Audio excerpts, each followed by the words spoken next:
না হয় এই প্রত্যাশা মাননীয় প্রধানমন্ত্রীর কাছে, মাননীয় আইনমন্ত্রীর কাছে, মাননীয় স্বরাষ্ট্রমন্ত্রীর কাছে এবং মানবাধিকার কমিশনারের কাছে।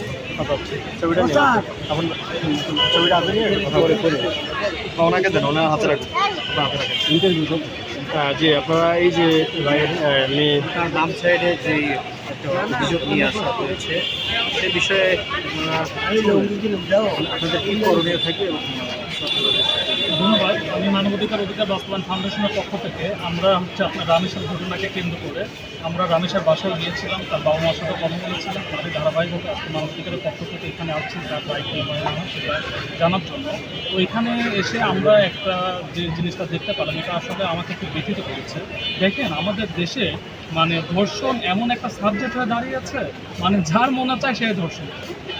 ধর্ষণের বিচার না থাকার কারণে বাংলাদেশের ধর্ষণটা এমন একটা আকার ধারণ করেছে যেটা হয়তো বা ভাষায় প্রকাশ করা হতো।